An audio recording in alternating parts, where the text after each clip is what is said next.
welcome to Electronica 2024. We are hosted by IPC on their booth in Hall A1, and we're going to be talking to the great and good of the EMS and PCB industry. Who better to start with than Eric Miscoll and Dieter Weiss? Gentlemen, you've been on holiday together again. Tell me a little bit about your trip.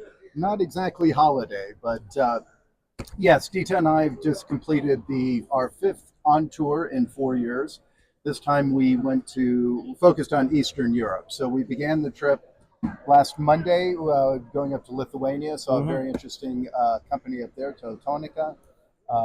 There's a lot of activity about them. We then transferred to Romania, where we ended up only seeing 6 of the EMS that we had hoped to. There were some last minute cancellations during some unforeseen circumstances. But we got a good sense of the industry in Romania. Yeah. Then we came back to Germany, just had a nice meeting yesterday with a very interesting German EMS company who actually had a facility in Romania. It was too far east for us to get to, so we opted to do the local one here. Okay, well, let's park Romania for a minute. Tell me a little bit about Electronica. They're interesting because they have a very vertically integrated strategy. Yes. They're adding PCB, building a new PCB facility. Yes, you know, since April of this year, I'm doing the PCB statistics for the European PCB manufacturing industry under the brand Data for PCB. And to me, on this trip, the visit to Electronica was the most important one.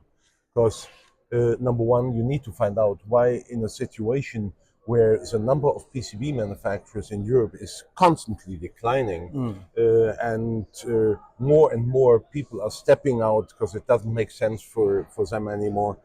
Why is a company now building a huge 30,000 square meter facility in Electronica to manufacture PCBs? Yeah. So that was very, very interesting. So why are they doing that? Yeah. Well, they have a very clear view that, and by the way, they are not doing it for other people. They are manufacturing the PCBs for their own EMS business and own products. And their own products.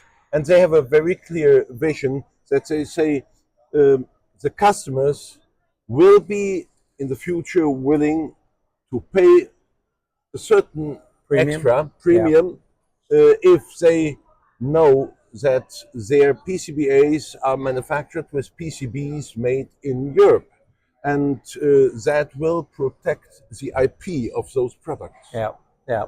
And I totally agree. And if you look at, for example, the United States, there are many or more companies, EMS companies, who have their own PCB manufacturing, like Sanmina. Over here in Europe, it is not very common. We have C-Corp, we have Euro Circuits, we have Elemaster, who are still doing their own circuits, but other than that, none. Yeah, yeah. So a small number. Eric, what was your takeaway? Yeah, from let me tell you too. Electronica? I mean, Dieter talked about the PCB, but in addition to that, their EMS business is growing. Yeah. And they're also constructing, and we saw that as well right next door, a huge new EMS facility. And they're not simply moving the older equipment over. It's going to be all brand new equipment going in, much more modern facility. So they are very positive about their business outlook for the rest of this year. They see they're projecting continual growth. And I think it's a very interesting company that worth keeping an eye on for the PCB, but also with this. They also on that what they call Technology Hill. I think their campus there. They have the plastics. So it is totally vertically integrated. Yeah, and that vertical integration's important. They already have 6 plastic injection molding machines in the existing facility. But again, similar sorry, to the PCB, they are building another big factory, a big building to just house the plastic injection molding over there. Yeah. And they are, as far as I remember, they will increase the capacity in plastic injection molding from 6 existing machines, I think, to a minimum of 12 or 15, and it'll be in the range of 60 to 200 tons. Yeah. Okay. Just give me a snapshot of what Lithuania looks like as an EMS location, size of the industry, number of players there. Yes, well, number one, Lithuania, among the 3 Baltic states, has 2.7 million inhabitants, which is the highest number. But it has the lowest number of EMS companies. It only Okay. has 6. Yeah? Okay. Estonia has 29, Latvia has 9, and Lithuania has 6. only 6. And there are just 2 big players. One is Teltonica, and the other one is a subsidiary of Kitron. And both are doing roughly similar revenues over Yeah. there. Okay. Okay. Interesting. So next part of your tour was Romania. You visited 6 factories there. I would encourage anybody to listen to your podcasts from those. So I don't want to dig too much into them. But just, Eric, run me through the companies you saw and then give me a kind of a flavor of what you felt made them fit together as a group of Romanian facilities. Okay, let me see if I can do these in order. We began with Pantel, then was Flex. We saw Kimball. We saw Secor. Systronics is what it's called there, but it's a division of Secor. Yep. We then did Connect Group, and then we ended with Zollner. So there were the 6 of those. That's right? Yes, Did he nail it? I got exactly. those in order. Yeah. I passed. Yeah. And so, yeah, so the 6 of those, I would say, very impressive, all for different reasons, right? They very competent. We see a lot of, you know, my background psychology, so I always try to judge the people, and I think the quality of the people running these facilities were superb. Yeah. In all cases, right? They all have a different story to tell, but they all are you know, performing very well. Modern equipment, good facilities, good layouts. We saw from very large to some smaller ones. What else to say? I mean, if you look at the industry sectors, and Dieter can talk about that, a lot of pin through hole still being done out there, right? So it's hard to automate that, especially with the volumes, because most of this is going to be, you know, higher mix, lower volume type manufacturing as well. So it becomes a challenge. Yeah, and it was fascinating when I was listening to the podcast, and I really like that as you leave the factories, you give us an overview of how many SMT lines, how many THT lines, consistently, often as many THT lines as SMT lines. So it is a place where perhaps more labor-intensive products can be made competitively. Where does the labor rate in Romania sit with respect to the rest of Europe at the moment? It's the second lowest in Europe. I think at the moment 9.6 euro per hour. But the interesting thing about it is that the minimum labor rate is very often increased by the government twice a year. Okay. And the reason I would say is obvious. Romania is losing people. Right. Yeah, and I just did the research about 4 weeks ago, and because I still had the 2018 numbers in my files, and I wanted now to see how they developed in comparison to the 2023 numbers. And that Ukraine lost 19% of its people is logic. Yeah. But Romania lost 16%, which is equals to 3.45 million people. So they are now on 18.5 million. And you ask yourself the question, well, where are these people going? That was interesting because the answer was the majority of them go to Italy and Spain. Okay. And that is due to the similarities in the language. Yep. It's easier for them to learn Italian or Spanish rather than going to Germany and having to learn German. Yeah, so it's a romantic language. It connects with them, and also it's warmer. Yeah. Why wouldn't you go to Why wouldn't you go to Spain or Italy? And the food and the wine's pretty good too.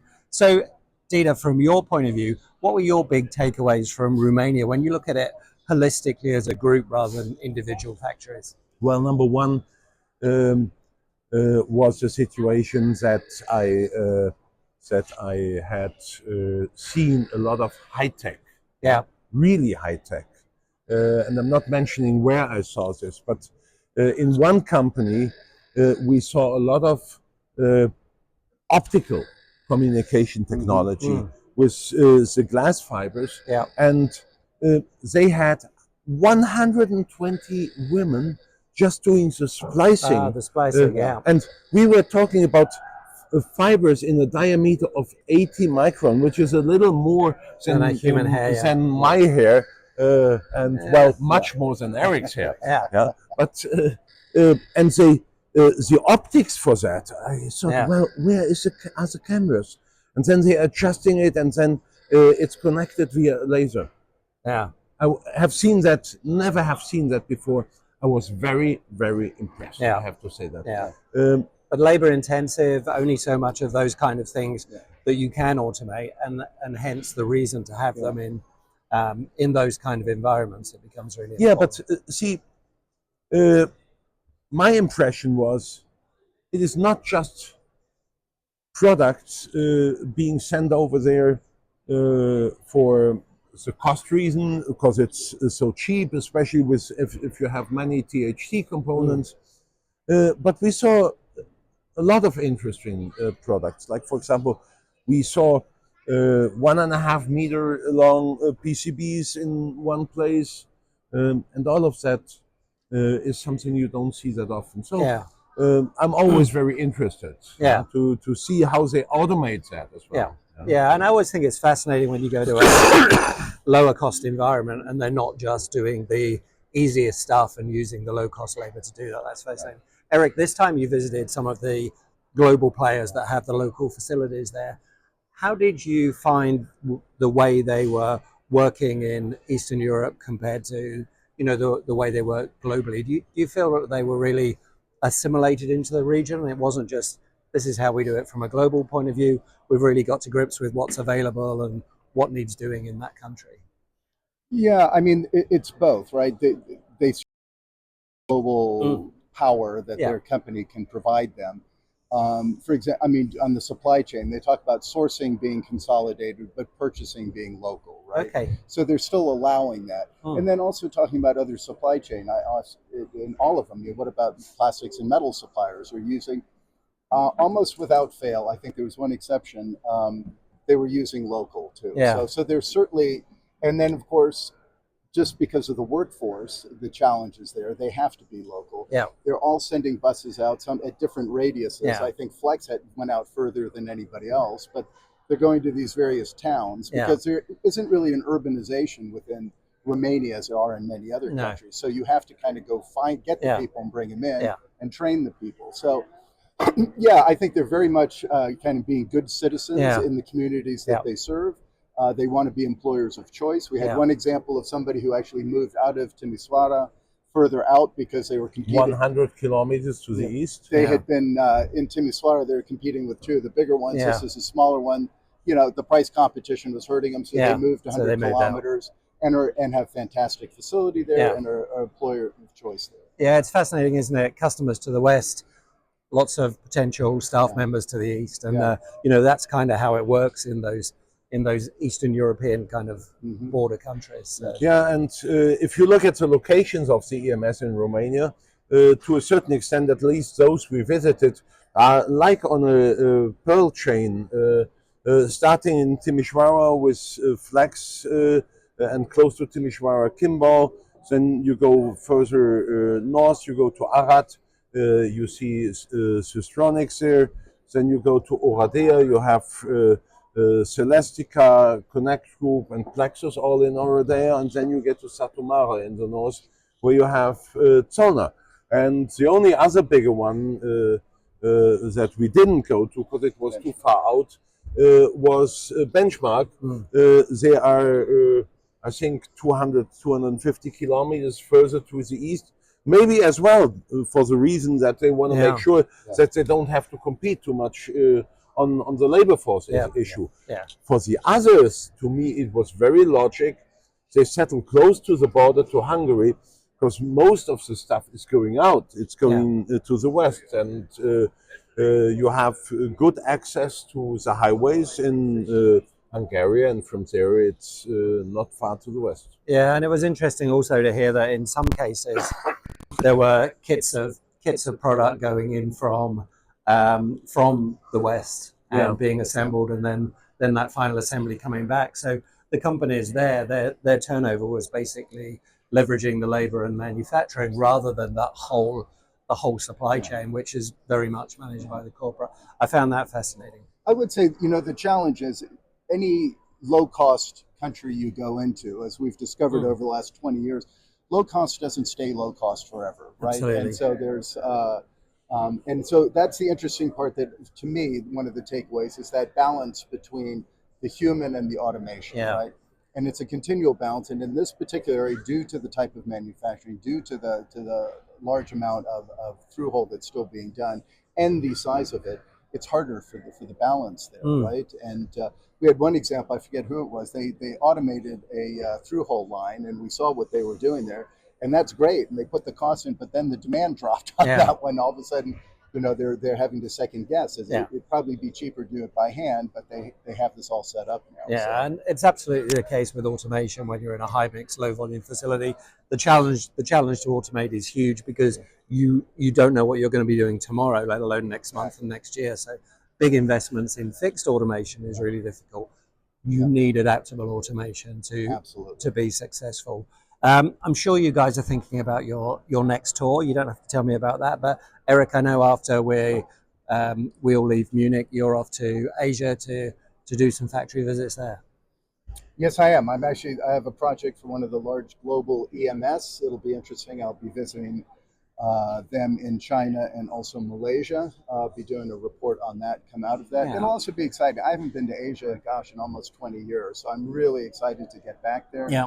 It's a good opportunity. Just instead of on this one, it's always a challenge because we see multiple companies. Kind of just to immerse myself in one to get a sense of that. And yeah, that'll be an interesting trip. I look forward to it. Yeah. And Dieter, you're going to take a break? You could do the holiday, my friend. Well, I definitely need to take a break. The last 3 months were very exhausting for me. I have visited lots of companies. I have given lots of presentations in different countries, and it is wearing, and I'm not the youngest anymore. So far, people still call me the industry expert. I want to avoid that they one day call me the industry wreck. There you go. There you go.